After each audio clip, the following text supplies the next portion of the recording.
Polynomial ఈక్వేషన్స్లో ఇది second class. మీరు first class చూడకపోతే ఫస్ట్ క్లాస్ చూడండి, నేను డిస్క్రిప్షన్లో ఇస్తాను లింక్. ఓకే, సో ఈ క్లాస్లో మనం ఏం నేర్చుకుందామంటే పాలినామియల్ యొక్క ఈక్వేషన్ యొక్క కోఎఫిషియెంట్స్కి వాటి యొక్క రూట్స్కి రిలేషన్ ఎలా ఉంటుందో నేర్చుకుందాం. ఓకే, ఇది చాలా సింపుల్గా అర్థమయ్యేలాగా చెప్తాను మీకు, నేను జాగ్రత్తగా వినండి. ఓకే, నేను ఇప్పుడు ఒక లీనియర్ పాలినామియల్ ఈక్వేషన్ రాస్తాను చూడండి. P of X is equal to, అంటే చెప్పాను polynomial equation P of X కానీ ఎఫ్ ఆఫ్ ఎక్స్ కానీ డినోట్ చేస్తారు. ఓకే, లీనియర్ పాలినామియల్ ఈక్వేషన్ అంటే ఏంటి? X to the power of power వచ్చి అంటే వేరియబుల్ యొక్క పవరు ఒకటిగా ఉంటుంది. ఓకే, దాన్ని మనం లీనియర్ పాలినామియల్ ఈక్వేషన్ అంటారు. జనరల్ ఫామ్ రాస్తాను, ఏఎక్స్ ప్లస్ బి. ఓకే, ఇక్కడ ఏ అనేటువంటిది ఎక్స్ కోఎఫిషియెంట్స్ అంటారు, బి అనేది కాన్స్టెంట్. ఓకే, సో ఇదొక లీనియర్ పాలినామియల్ ఈక్వేషన్ కదా. వీటి రూట్స్ కనుక్కోవాలంటే ఏం చేస్తానని చెప్పాను, P of X equal to 0 ఎక్కడైతే అవుతుందో, అంటే ఏ వాల్యూ ఆఫ్ ది ఎక్స్కి, ఓకే, పీ ఆఫ్ ఎక్స్ అనేది 0 అవుతుందో ఆ వాల్యూ ఆఫ్ ఎక్స్ని ఈ యొక్క పీ ఆఫ్ ఎక్స్ పాలినామియల్కి రూట్స్ అని అంటారు. ఓకే, సో అప్పుడు ఏం చేస్తాం మనం, P of X equal to దాన్ని 0కి ఈక్వల్ చేస్తాం. P of X is equal to 0 అంటే ఏంటి? AX plus B equal to 0 కదా. ఓకే, సో ఇక్కడ ఏంటి, సో మనం ఇప్పుడు బిని అటు సైడ్కి పంపించుకుందాం ఈక్వేషన్కి. So a x is equal to minus b కదా. Okay, so finally x is equal to minus B by a. Okay, so ఇక్కడ బి అంటే ఏంటి? కాన్స్టెంట్ టర్మ్ కదా. ఓకే, సో నెగటివ్ వచ్చింది term. Okay, constant. Okay, constant కదా b అంటే, divided by a అంటే ఏంటి? X coefficient. Okay, coefficient of x. Okay, so coefficient of x constant వచ్చిందన్నమాట. ఓకే, ఇప్పుడు మనం రూట్ కనుక్కుందాం. సో ఇప్పుడు మనం ఈ P of x is equal to a x plus b యొక్క రూట్ వచ్చి సమ్ ఆల్ఫా అనుకుందాం. ఓకే, సో ఆల్ఫా తెలిసింది మనకి. ఆల్ఫా ఎంత? Alpha is equal to minus B by ఏ అని వచ్చింది. అంటే ఈ రూట్ ఇప్పుడు ఏ వాల్యూ ఆఫ్ ది ఎక్స్కి ఇది 0 అవుతుందో, ఏ వాల్యూ ఆఫ్ ది ఎక్స్కి 0 అవుతుంది, మైనస్ బి బై ఏ పెట్టామనుకో ఇక్కడ. ఒక ఏ క్యాన్సిల్ అయ్యి మైనస్ బి ప్లస్ బి అంటే 0 అయిపోతుంది కదా. సో ఏ వాల్యూ ఆఫ్ ది ఎక్స్కి, ఓకే, పీ ఆఫ్ ఎక్స్ అనేటువంటిది 0 అవుతుందో ఆ వాల్యూ ఆఫ్ ది ఎక్స్ని రూట్ అంటారని చెప్పాను. సో ఇక్కడ x is equal to minus B by ఏ అనేది రూట్ అనమాట, ఒక రూట్. ఓకే, సో ఈ రూట్కి ఇక్కడ ఏం రాశాను, రైట్ సైడ్ కోఎఫిషియెంట్స్ రాశాను. సో ఏ కామా బి అనేది పాలినామియల్ ఈక్వేషన్లో ఉన్నటువంటి కాన్స్టెంట్ కోఎఫిషియెంట్ కదా. ఓకే, సో నేను రూట్ని ఇప్పుడు కోఎఫిషియెంట్ కాన్స్టెంట్ రిలేషన్లో రాశాను. ఓకే, ఎలా రాశాను? Minus constant by coefficient of X అని రాశాను. ఓకే, అంటే రూట్స్కి కోఎఫిషియెంట్కి సమ్ రిలేషన్ ఉంటుందని అర్థమైంది. ఓకే, సో ఇప్పుడు నేను second order or quadratic polynomial equation రాస్తాను చూడండి. ఓకే, అదేంటి? P of X equal to AX square plus bx plus C. Okay, ఇప్పుడు ఏం రాస్తాను నేను? క్వాడ్రాటిక్ పాలినామియల్ ఈక్వేషన్ రాస్తాను. ఓకే, సో మ్యాక్సిమం ఎన్ని రూట్స్ ఉంటాయి క్వాడ్రాటిక్ పాలినామియల్ ఈక్వేషన్కి? 2 రూట్స్ ఉంటాయి. Let's take alpha comma beta అనేవి వీటికి 2 రూట్స్ అని అనుకుందాం. ఓకే, సో ఇప్పుడు మనము ఈ ఆల్ఫా కామా బీటాకి, okay, and a comma b comma సికి సమ్ కైండ్ ఆఫ్ రిలేషన్ కనుక్కోవాలన్నమాట మనం. ఓకే, ఎలా కనుక్కుంటామో చూద్దాం. ఓకే, ఇప్పుడు దీని యొక్క ఆల్ఫా బీటా అనేది ఈ యొక్క క్వాడ్రాటిక్ పాలినామియల్ ఈక్వేషన్కి రూట్స్ అనమాట. ఏ కామా బి కామా సి అనేది వాటి యొక్క కోఎఫిషియెంట్స్. ఓకే, సో ఏ అనేది ఎక్స్ స్క్వేర్ కోఎఫిషియెంట్, బి అనేది ఎక్స్ కోఎఫిషియెంట్, సి అనేది కాన్స్టెంట్. సో మనం ఇప్పుడు ఈ రెండింటి మధ్య రిలేషన్ ఎలా ఉంటుందో కనుక్కుందాం. ఓకే, మీకు ఇక్కడ ఒక పాయింట్ చెప్పాలి. ఓకే, ఏంటంటే సో రూట్స్ అంటే ఏంటి అని చెప్పాను, ఎక్కడైతే పీ ఆఫ్ ఎక్స్ అనేటటువంటిది 0కి ఈక్వల్ అవుతుందో ఆ యొక్క ఎక్స్ వాల్యూస్ని రూట్స్ అంటారని చెప్పాను. ఓకే, అంటే అర్థం ఏంటి ఇక్కడ? సో ఇక్కడ ఏంటి? AX square plus bx plus C అనేది 0కి ఈక్వేట్ చేయాలన్నమాట మనం. Okay, X into X multiply చేస్తే ఏమొస్తుంది, x² అని వస్తుంది కదా.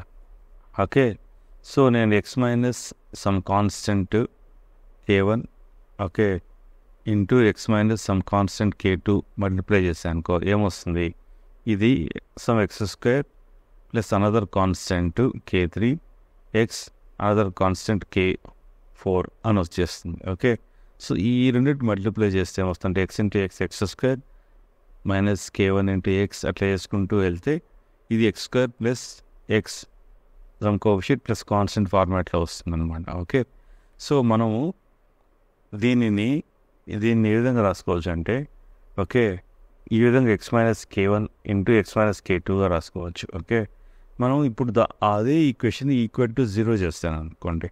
Okay, so x minus k1 into X minus k2ని ఈక్వల్ టు 0 చేశాను అనుకోండి. అప్పుడు ఇది జీరో అవుతుంది కాబట్టి ఇది x=k1 అయినప్పుడు ఇది 0 అవుతుంది, x=k2 అయినప్పుడు 0 అవుతుంది.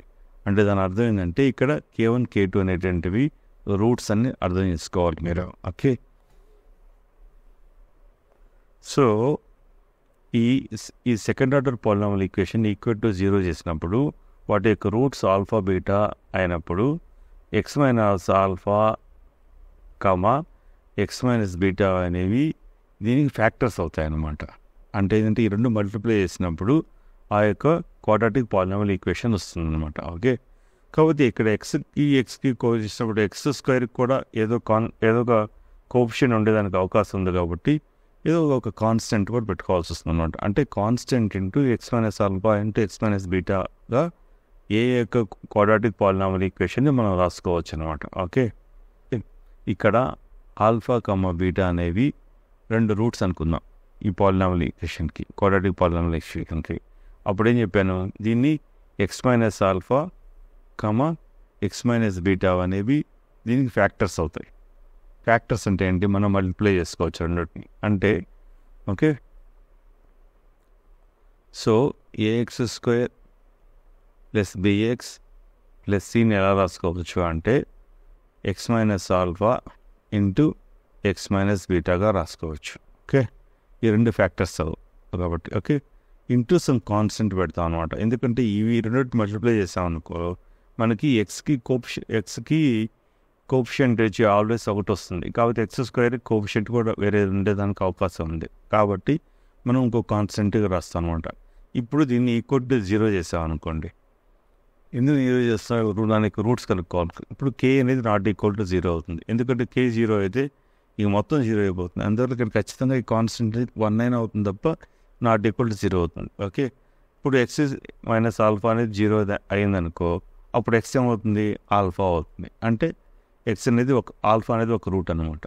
అలానే X minus beta equal to 0 అయినప్పుడు కూడా ఇది 0 అవుతుంది. అంటే ఇది x= బీటా అనేది కూడా ఇంకొక రూట్. మనం తీసుకున్నటువంటి డెఫినేషన్లోనే ఉంది కదా, ఆల్ఫా బీటా అనేది రూట్స్ తీసుకున్నాం కాబట్టి X minus alpha x minus beta అనేది వీటికి ఫ్యాక్టర్స్ అవుతుంది అనమాట. ఓకే, సో ఇప్పుడు మనం ఈ రెండిటికి ఈక్వల్ చేసి మనము ఈ యొక్క రూట్స్కి కోఎఫిషియంట్స్కి రిలేషన్ కనుక్కుందాం. ఓకే, సో ఇది క్వాడ్రాటిక్ పాలినామియల్ ఈక్వేషను. ఇక్కడ ఆల్ఫా బీటా అనేవి roots of this polynomial equation. అప్పుడు x minus alpha x minus beta అనేవి ఫ్యాక్టర్స్ అవుతాయి. ఓకే, సో ఇప్పుడు చేద్దాం. ఏం చేద్దాం, లెఫ్ట్ సైడ్ వచ్చి ax² plus bx plus c ఉంచుకుందాము. ఈక్వల్ టు చెప్పాను కదా, some constant into X minus alpha into X minus beta చేద్దాం. ఓకే, సో దీన్ని సింప్లిఫై చేద్దాం ఇప్పుడు. Okay, so X into x x² X into alpha x² X into beta minus X beta minus alpha X plus alpha X. Okay, plus alpha beta. Right, so if you further simplify it by k into x², if you take common here, minus alpha plus beta x plus alpha beta. Okay. If you multiply with the k inside here, become like kx square minus k into alpha plus beta x plus alpha beta and k, right? Okay.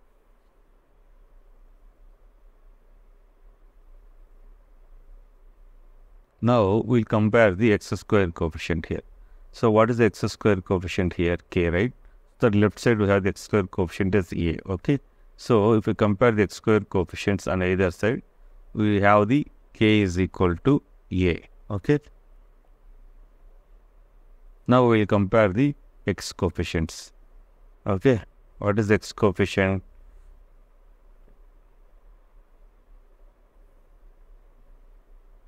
B is equal to, left side B is equal to right side minus k into alpha plus beta, right? So alpha plus beta equal to minus b by k. K ante anta a kada idi. So we'll write a. Okay. So this is the one relation. Similarly, if you compare the c coefficient, constant one, c equal to alpha, beta and k. Okay. So ఇక్కడ alpha, beta equal to c by k. Okay. K అంటే ఏంటి? c by a. So ఇది ఒక relation. అంటే sum of the roots is minus b by a and product of the roots is c by a. See, very simple relation we have. Okay. Yeah. Let's take alpha, beta are the roots of this polynomial equation, so that we have the relation like alpha plus beta equal to minus b by a and product of the roots is alpha beta is equal to c by a. Okay. So we go polynomial equation ichadu. వాటి యొక్క sum of the roots అనేది minus B by ఏ అని, వాటి యొక్క product of the roots c by ఏ అని ఇచ్చాడు. Okay.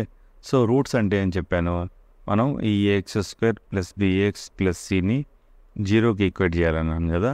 So నేను ఇప్పుడు ఎంటైర్ ఈక్వేషన్ని ఏతో డివైడ్ చేస్తాను చూడండి ఇప్పుడు.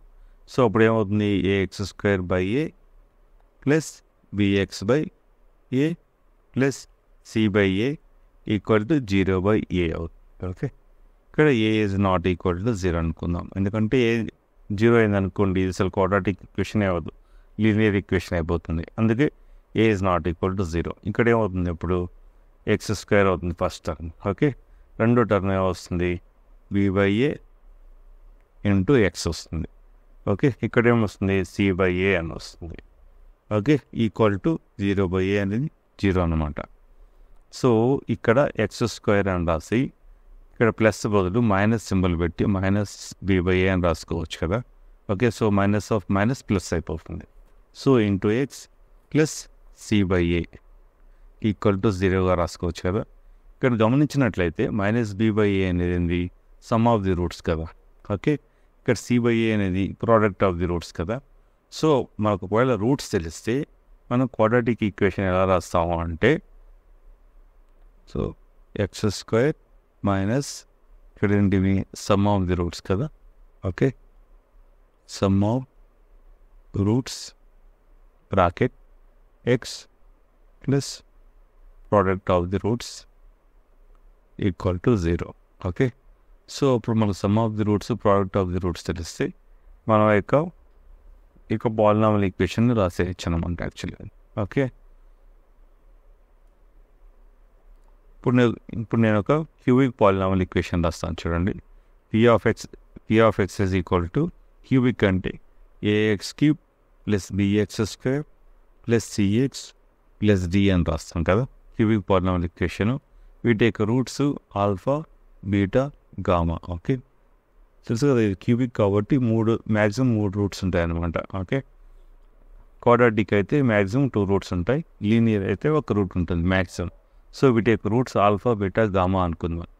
అప్పుడేం చెప్పాను మీకు, X minus alpha, x minus beta into X minus gamma అనేవి వీటికి ఫ్యాక్టర్స్ అవుతాయని చెప్పాను. అలానే ఏదో ఒక కాన్స్టెంట్ ఉంటుందని కూడా చెప్పాను. ఓకే, సో దీన్ని మనము ఈ యొక్క ఈక్వేషన్ ఈక్వేట్ చేస్తే a x cube plus b x square plus c x plus డికి ఈక్వేట్ చేసాం అనుకోండి.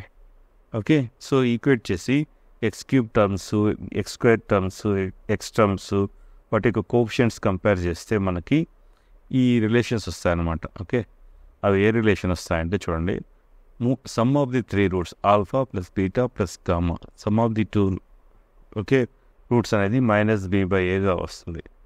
ఓకే, అంటే బి బై ఏ అనేది సమ్ ఆఫ్ ది 3 రూట్స్ అనమాట. ఓకే, అలానే product of the 3 roots alpha beta gamma, last time కూడా కాన్స్టెంట్ బై ఏ అని వచ్చింది కదా, ఇప్పుడు కూడా అలానే మైనస్ అది earlier C by just positive sign వచ్చింది కదా, ఇక్కడ నెగిటివ్ సైన్ వస్తుంది, మైనస్ డి బై ఏ అని వస్తుంది. ఓకే, మైనస్ డి బై ఏ అని వస్తుంది. ప్రోడక్ట్ ఆఫ్ ది రూట్స్ వచ్చి minus D by A, sum of the roots వచ్చి మైనస్ బి బై ఏ అని వస్తుంది. ఓకే, అలానే ఇప్పుడు ప్రోడక్ట్ ఆఫ్ ది ఓకే అలానే మనకి ఇంకొక రిలేషన్ కూడా వస్తుంది అనమాట ఇక్కడ. అదేంటంటే స్పెషల్గా అంటే 2 మల్టిప్లై చేస్తాను అనమాట. ఎలా అంటే alpha into beta, beta into gamma, ఇంకేం మిస్ అయ్యి ఆల్ఫా బీటా చేసాం, బీటా గామా చేసాం, ఆల్ఫా ఇంటూ గామా. ఓకే, అంటే 3 కాంబినేషన్ మల్టిప్లికేషన్ ఎలా వస్తుందంటే సి బై ఏగా వస్తుంది అనమాట. ఓకే, అంటే ఎక్స్ కోఎఫిషియంట్ సి బై ఏగా వస్తుంది. సో క్యూబిక్ పాలినామియల్ ఈక్వేషన్కి ఈ 3 రిలేషన్షిప్ గుర్తుపెట్టుకోవాలి. ఓకే, ఇప్పుడు మీకు ఒక పాలినామియల్ ఈక్వేషన్ ఇస్తున్నాను చూడండి. ఇప్పుడు మీకు ఒక పాలినామియల్ ఈక్వేషన్ ఇస్తాను, X square plus 7x plus 10. Okay, ఏమేమి ఇచ్చారంటే ప్రాబ్లంలో మనకి వీటి యొక్క రూట్స్కి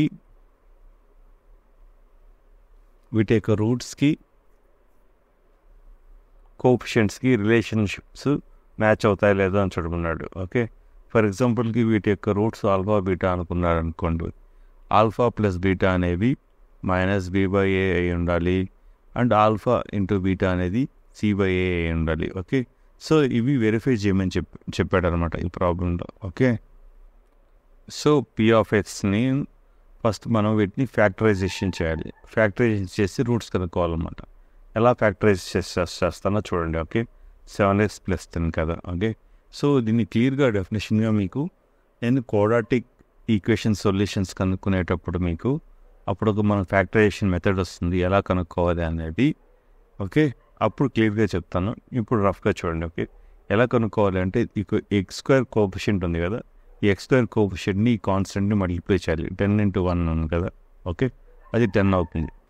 ఎక్స్ స్క్వేర్ కోఎఫిషియంట్ని కాన్స్టెంట్ని మల్టిప్లై చేస్తే 10 వస్తుంది. ఓకే, 10 వచ్చినప్పుడు సో వీటికి ఫ్యాక్టర్స్ ఏంటి, 10కి 5 into 2 వేస్తే 10 వచ్చింది కదా, 5 2 యాడ్ చేస్తే 7 వచ్చింది కదా.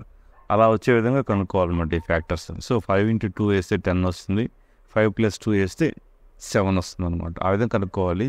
మీకు డీటెయిల్గా నేను క్వాడ్రాటిక్ పాలినామియల్ ఈక్వేషన్ చేసి సపరేట్ చాప్టర్ క్వాడ్రాటిక్ ఈక్వేషన్ ఉంది, సపరేట్ చాప్టర్ ఉంది. ఆ చాప్టర్ చెప్పేటప్పుడు ఎక్స్ప్లెయిన్ చేస్తాను. ఓకే, ప్రస్తుతానికి ఆ విధంగా చూడండి. ఎక్స్ స్క్వేర్ని సో ఈ మిడిల్ టర్మ్ 7xని ఎలా రాస్తారా అంటే 5x + 2xగా రాసుకోవచ్చు కదా, చేంజ్ అవుతుంది కదా. 5x + 2x అంత 7x. Okay, plus 10. Okay, so that's equal to ఇక్కడ ఈ 2 టర్మ్స్లో మనం x అనేది కామన్ తీస్తాం. కామన్ తీస్తే అవుతుంది x + 5 అనేది అవుతుంది. ఓకే, ఈ 2 టర్మ్స్లో మనం 2 అనేది కామన్ తీస్తాం. ఓకే, అప్పుడు x + 5 అనేది వస్తుంది. ఓకే, అప్పుడు ఫైనల్గా మన ఫ్యాక్టర్స్ ఏమైనా వచ్చాయి, ఇక్కడ x + 5 కామన్ తీస్తే x + 2 అని వచ్చింది. Okay, so p of x అనేది మనం x + 5 × x + 2గా రాసుకోవచ్చు అనమాట. అంటే ఈ 2 మల్టిప్లై చేస్తే మనకి x² + 7x + 10 వస్తుంది.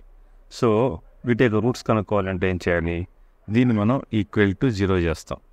ఇది ఎప్పుడు 0 అవుతుంది, ఏదర్ x + 5 = 0 అయినప్పుడు 0 అవుతుంది. ఇంకొక విధంగా ఎలా అవుతుంది, x + 2 = 0 అయినప్పుడు 0 అవుతుంది. అంటే అర్థం ఏంటి, x = -5 అయినప్పుడు 0 అవుతుంది, x -2 అయినప్పుడు 0 అవుతుంది. ఓకే, అంటే దాని అర్థమైంది. సో -5, -2 అనేవి roots of this polynomial equation అనమాట. ఓకే, అంటే ఆల్ఫా = -5, బీటా = -2 అనమాట. ఓకే, మనం ఇప్పుడు వెరిఫై చేద్దాం. ఓకే, సో ఇది కదా ఇచ్చిన పాలినామియల్ ఈక్వేషన్. దీంట్లో ఏ టర్మ్ అంటే ఎంత, ax² + bx + c అని ఇచ్చాను కదా నేను. ఇక్కడ ఏ టర్మ్ అంటే ఎంత, x² కోఎఫిషియంట్ 1.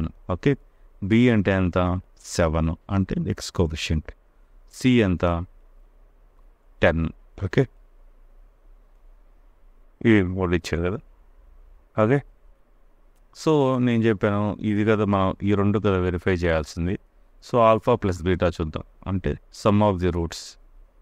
ఓకే, అంటే -5 -2 కదా సమ్ ఆఫ్ ది రూట్స్ ఎంత అయింది, -7 అయింది. ఓకే, సో ఇది దేనికి ఈక్వల్ అవ్వాలి, -b/aకి ఈక్వల్ అవ్వాలి. ఓకే, -b/కి ఈక్వల్. ఓకే, -b/a అంటే b అంటే ఎంత, -b/aకి ఈక్వల్ అవ్వాలి. -b అంటే ఎంత 7, a అంటే 1, -7 ఈక్వల్ అయిందా. ఓకే, ఈక్వల్ అయిందా, ఈక్వల్ అయింది. Okay, so both are same అనమాట. అంటే -b/aకి ఇది దీనికి సేమ్ ఉంది. అలానే ప్రోడక్ట్ ఆఫ్ ది రూట్స్ చూద్దాం. ఆల్ఫా బీటా ఎంత చూద్దాం. ఆల్ఫా బీటా ఎంత అయింది, -5 × -2 ఎంత, +10. ఓకే, ఇది c/కి ఈక్వల్ అవ్వాలి. సో ఓకే, c/a అంటే c ఎంత 10, 1కి ఎంత ఈక్వల్ అయిందా, ఈక్వల్ అయింది. ఓకే, సో ఇట్లా వెరిఫై చేసాం అనమాట మనం. అంటే రూట్స్కి కోఎఫిషియంట్స్కి ఉన్నటువంటి రిలేషన్స్ ఉన్నాయి కదా, ఈ రెండో రిలేషన్ని ఆ రెండింటిని వెరిఫై చేసాను అనమాట. మరికొన్ని ఎగ్జాంపుల్ ప్రాబ్లమ్స్ మనం క్వాడ్రాటిక్ ఈక్వేషన్ నేర్చుకున్న తర్వాత మీకు ఎక్స్ప్లెయిన్ చేస్తాను. Okay, thank you. I think ఇది దీంతో మనం పాలినామియల్ ఈక్వేషన్ క్లాస్ని కంప్లీట్ చేస్తున్నాము. వీటికి మోర్ ఎగ్జాంపుల్ ప్రాబ్లమ్స్ నేను సపరేట్ క్లాస్లో ఎక్స్ప్లెయిన్ చేస్తాను. ఓకే, మీకు ఏదైనా క్వశ్చన్స్ ఉంటే కమెంట్ సెక్షన్లో రాయండి. Thank you.